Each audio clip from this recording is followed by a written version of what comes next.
नमस्कार बच्चों, आप देख रहे हो चैप्टर 3, जिसके लास्ट वीडियो में हमने देखा था एक्सरसाइज 3.3। तो चलिए आगे बढ़ते हैं। आज के इस वीडियो का टॉपिक है सम स्पेशल पैरेललोग्राम्स। तो चलिए, कितने टाइप्स के क्वाड्रिलेटरल होते हैं, उसमें से पैरेललोग्राम के भी कुछ स्पेशल टाइप्स है, वो देख लेते हैं। उसको समझने के लिए चलिए इस डायग्राम को देखो। यहाँ पर हमने कैटेगराइज किया हुआ है क्वाड्रिलेटरल्स को। तो क्वाड्रिलेटरल्स में सबसे पहले हमने देखा ट्रेपेजियम। तो याद करने की कोशिश कीजिए, क्या होती है डेफिनेशन ऑफ अ ट्रेपेजियम, कि ऐसा क्वाड्रिलेटरल जिसके अंदर one pair of exactly one pair of opposite sides is parallel, तो आप उसको ट्रेपेजियम कह सकते हो। तो इस वाली डायग्राम में आप देखिए, इस वाली डायग्राम में एग्जैक्टली वन पेयर, ये वाली साइड और ये वाली साइड जो है वो पैरेलल है। तो इतनी ही कंडीशन है ट्रेपेजियम होने के लिए। फिर वहीं पर दूसरा टाइप है काइट। तो काइट में क्या है कि exact two pairs of adjacent sides. तो ये साइड और ये साइड एडजेसेंट है, ये दोनों इक्वल है। ये साइड और ये साइड एडजेसेंट साइड्स है और ये दोनों इक्वल है। तो ऐसा क्वाड्रिलेटरल जिसमें exact two pairs equal length की हो, तो उसको आप काइट कह सकते हो। फिर से आते हैं ट्रेपेजियम पर, कि एक पैर, देखिए ये एक पैर इस वाले क्वाड्रिलेटरल में भी पैरेलल है। तो इसीलिए पैरेललोग्राम ट्रेपेजियम, तो ये ट्रेपेजियम तो है ये डायग्राम, क्योंकि इसमें एक पैर पैरेलल है और यहाँ पर दूसरी साइड भी पैरेलल है। तो इसलिए इसको पैरेललोग्राम कहा जाता है। तो इसको ट्रेपेजियम भी कह सकते हो और पैरेललोग्राम भी कह सकते हो। तो पैरेललोग्राम जो है वो ट्रेपेजियम का ही एक टाइप आप कह सकते हो। तो हर एक पैरेललोग्राम ट्रेपेजियम हो सकता है। कोई भी पैरेललोग्राम, उसको आप ट्रेपेजियम कह सकते हो।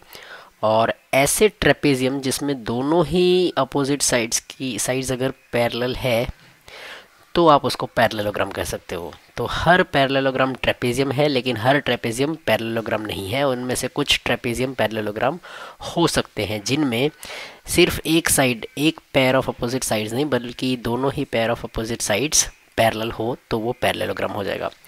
फिर बात करते हैं हम रोम्बस की। ये पैरेललोग्राम तक हमने लास्ट में देखा था। आज का जो टॉपिक है वो यहाँ से स्टार्ट होता है, रोम्बस। सी सम स्पेशल पैरेललोग्राम्स, जिसमें आता है नाम रोम्बस का। तो चलिए समझते हैं रोम्बस क्या है। तो पैरेललोग्राम की डेफिनेशन आप समझ गए, दोनों ही पेयर ऑफ अपोजिट साइड्स जो होती है वो पैरेलल होती है। तो रोम्बस में वही चीज़ है। रोम्बस में भी ये साइड और ये साइड पैरेलल है, ये वाली साइड और ये वाली साइड्स पैरेलल है। तो ये पैरेललोग्राम तो हुआ, ओके। प्लस इसमें काइट की भी एक प्रॉपर्टी है। पैरेललोग्राम जो है वो एक टाइप, रोम्बस जो है वो एक टाइप से काइट भी आप इसको कह सकते हो। क्यों? रोम्बस को पैरेललोग्राम तो कह ही सकते हो, क्योंकि इसमें भी दोनों साइड्स दोनों ही अपोजिट साइड्स के पैरेलल है, इसलिए ये पैरेललोग्राम भी है। और काइट की भी प्रॉपर्टी इसमें है रोम्बस में, तो आप इसको काइट भी कह सकते हो। काइट की क्या प्रॉपर्टी है? एडजेसेंट साइड्स जो होती है वो इक्वल होनी चाहिए। तो रोम्बस की सभी साइड्स इक्वल होती है। तो रोम्बस की ये दोनों साइड्स, एडजेसेंट साइड्स इक्वल ही है। रोम्बस की ये दोनों एडजेसेंट साइड्स भी इक्वल है। वैसे तो रोम्बस की चारों साइड्स इक्वल होती है, तो इस वजह से ये एक काइट भी है। तो ये हो गया रोम्बस। अब रोम्बस के डायगोनल्स की भी एक प्रॉपर्टी है। रोम्बस के जैसे कि पैरेललोग्राम के डायगोनल्स कैसे थे, तो पैरेललोग्राम के डायगोनल्स एक दूसरे को बाइसेक्ट करते थे, ये हमें पता है। तो उसी प्रकार रोम्बस के भी बाइसेक्ट तो करेंगे ही। प्लस एक और प्रॉपर्टी ये है कि उसके जो डायगोनल्स हैं वो 90 डिग्री पे बाइसेक्ट करते हैं एक दूसरे को। उन डायगोनल्स के बीच में 90 डिग्री होता है, 90 डिग्री पे बाइसेक्ट करते हैं। तो ये एक रोम्बस की खास प्रॉपर्टी हुई। तो रोम्बस पैरेललोग्राम की प्रॉपर्टी फॉलो करता है और काइट की भी प्रॉपर्टी है रोम्बस के अंदर। और रोम्बस खुद भी एक स्पेशल टाइप का पैरेललोग्राम है, ऐसा आप कह सकते हो। उसके बाद बारी आती है रेक्टेंगल की। तो रेक्टेंगल एक ऐसा टाइप का पैरेललोग्राम है, रेक्टेंगल पैरेललोग्राम है क्योंकि उसकी अपोजिट साइड्स जो है वो पैरेलल है और इक्वल भी है। पैरेललोग्राम में सिर्फ पैरेलल थी और रेक्टेंगल में भी अपोजिट साइड्स पैरेलल है। और रेक्टेंगल की एक और ख़ास प्रॉपर्टी ये है कि उसके सारे ही एंगल्स इक्वल है, सारे एंगल्स इक्वल है। पैरेललोग्राम में अपोजिट एंगल्स इक्वल होते थे, रेक्टेंगल में सारे ही एंगल्स 90 डिग्री हैं, इक्वल है। तो ये रेक्टेंगल की एक खास स्पेशल टाइप का पैरेललोग्राम है रेक्टेंगल। फिर बात करते हैं स्क्वायर की। एक क्वाड्रिलेटरल है स्क्वायर जिसके अंदर रेक्टेंगल की और रोम्बस दोनों की प्रॉपर्टी है। तो स्क्वायर एक ऐसा रेक्टेंगल है जिसमें सारी ही साइड्स इक्वल है, ऐसा रेक्टेंगल है जिसमें सारी साइड्स इक्वल है। तो ये रोम्बस की भी प्रॉपर्टी हुई। रेक्टेंगल में क्या था कि अपोजिट साइड्स इक्वल होते थे और एंगल सारे 90 डिग्री होते थे। तो रेक्टेंगल में भी एंगल सारे ही इक्वल है, और सॉरी स्क्वायर में भी सारे ही एंगल इक्वल है, रेक्टेंगल में भी इक्वल थे। फिर अपोजिट साइड्स पैरेलल है, इक्वल है, यस पैरेलल इक्वल है।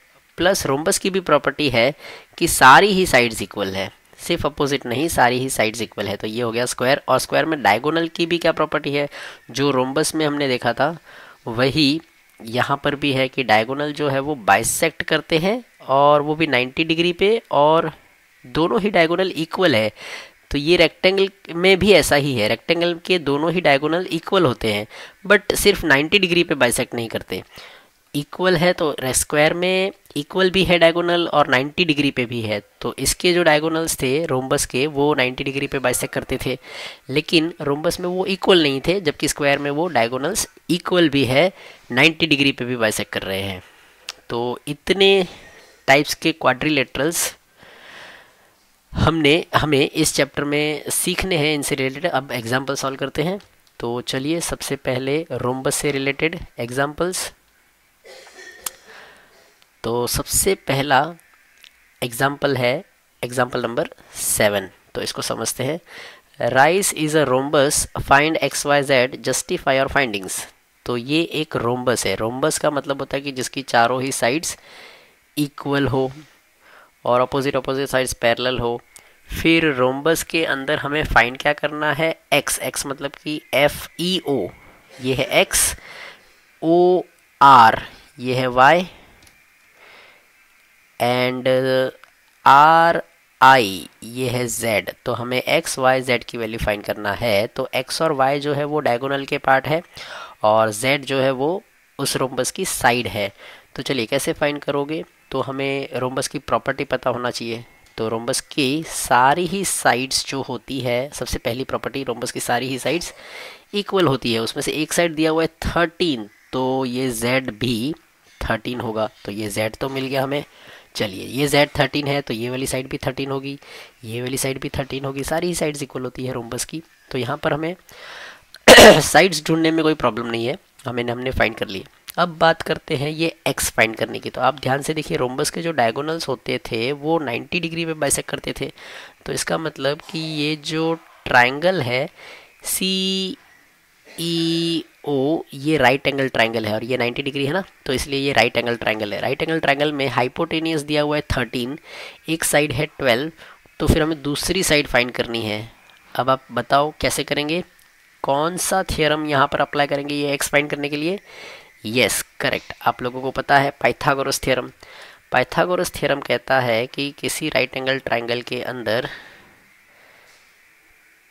हाइपोटेनियस 13 है और एक साइड 12 है, तो ये दूसरी साइड फाइंड करना, मतलब पाइथागोरस थ्योरम कहता है कि इस साइड का स्क्वायर प्लस ये वाली साइड का स्क्वायर वो इक्वल होता है हाइपोटेनियस के स्क्वायर के बराबर।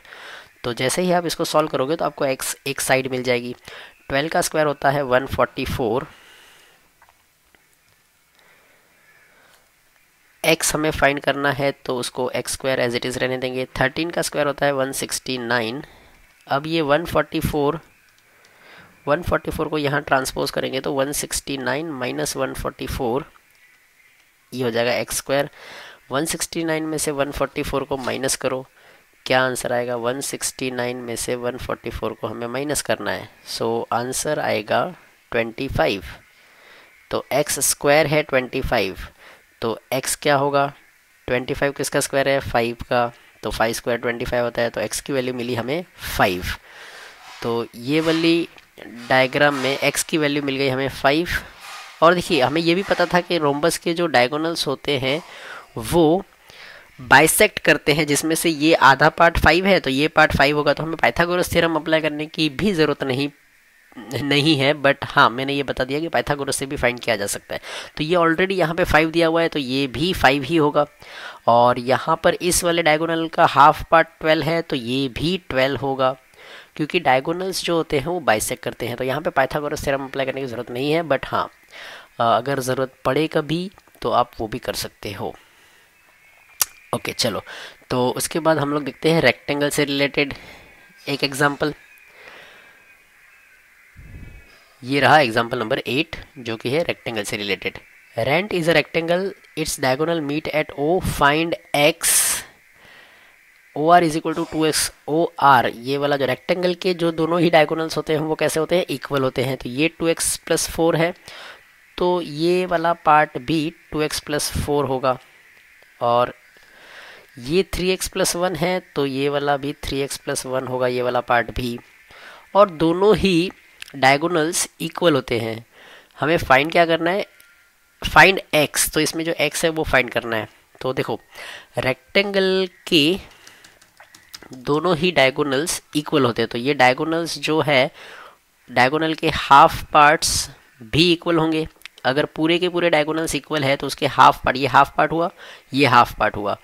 और ये 3x प्लस 1 जिस डायगोनल का हाफ पार्ट है वो डायगोनल आर एन डायगोनल के बराबर है। तो टी ई का हाफ पार्ट 3x प्लस 1 वो इक्वल होगा आर एन के हाफ पार्ट से 2x प्लस 4 से। तो इसको सॉल्व करोगे, 3x है यहाँ पर, ये 2x को ट्रांसपोज करोगे तो 3x माइनस 1 मतलब कि x बचेगा, और ये 1 को यहाँ ट्रांसपोज करोगे तो 4 माइनस 1 3 बचेगा। तो x की वैल्यू मिल गई 3। चलिए उसके बाद स्क्वायर से रिलेटेड एक एग्जांपल दिया होगा यहाँ पर आपको। ओके, स्क्वायर से रिलेटेड कोई भी एग्जांपल नहीं है, फिर आती है डायरेक्टली बारी एक्सरसाइज 3.4 की। तो एक्सरसाइज 3.4 हम सॉल्व करेंगे नेक्स्ट वीडियो में। तो इस वीडियो में इतना ही, तब तक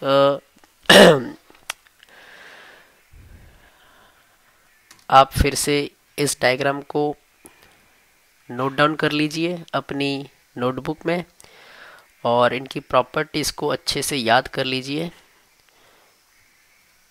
ताकि हम एक्सरसाइज 3 सॉल्व करें, और वो सॉल्व करने में हमें इन सब की प्रॉपर्टी रिक्वायर्ड होगी। तो चलिए इस वाली डायग्राम को नोट डाउन कर लीजिए अपनी नोटबुक में, और आपको ये भी पता चले कि कौन सा क्वाड्रिलेटरल किसकी प्रॉपर्टी फॉलो करता है,